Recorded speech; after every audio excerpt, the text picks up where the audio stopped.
Look, let's move on to the Sunday Express, should we? The Home Secretary wanting to be tough on crime, if not tough on the causes of crime. Ella?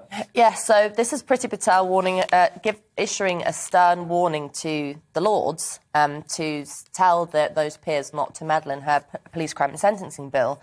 I mean, it's a kind of a tricky issue because obviously I don't think the Lords should have any say in government, but in the laws that we make, because they're an undemocratic, unelected chamber.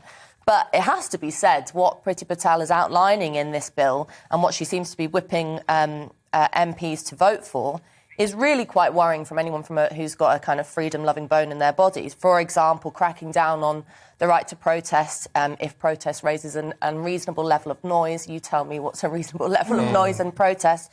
But also here in the Express, focusing in on knife crime. So Priti Patel is talking about new measures, including serious violence reduction orders, which would be a new measure brought in to allow people who have been either convicted or cautioned for previous crimes to be stopped and searched.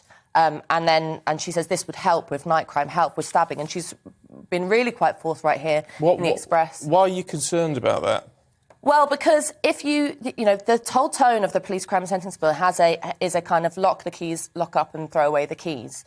And indeed, if you look at what some of the Express talks about, the fact that last year there was a record number of teenagers who were killed in Britain streets in relation to knife crime, we already have stop and search measures. We already have quite a strong level of regulation around getting people in jail. And so that doesn't seem to be working. I think that no one seems to be asking the question, why was last year such a big year for knife crime? Could it be that all the resources of society, whether it's youth clubs, whether it's schools, whether it's all the things that teenagers can spend their time doing other than getting into trouble, were closed down? I don't think that it's even on the most basic level of how to deal with people who commit crime, locking them up and throwing away the key, and a kind of attack, I think, on rehabilitation doesn't seem to be the way to go. There does seem to be an increase in gang culture, though, don't they? A lot of these stabbings have ended up with somebody crossing from one gang land into another.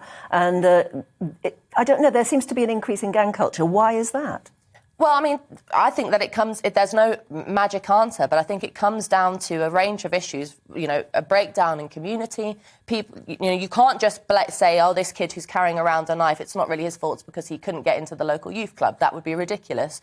But there is a problem that we have, particularly with young guys, particularly in urban city centres, where they seem to have nothing better to do than get involved in gangs. Now, whether that's because they haven't got stable adult, involvement in their lives, whether that's parents or other members of the community, schools or something, but simply having this approach of either stop and search or also greater police involvement in young people's lives isn't working, because we've had that for a number of years. Yeah,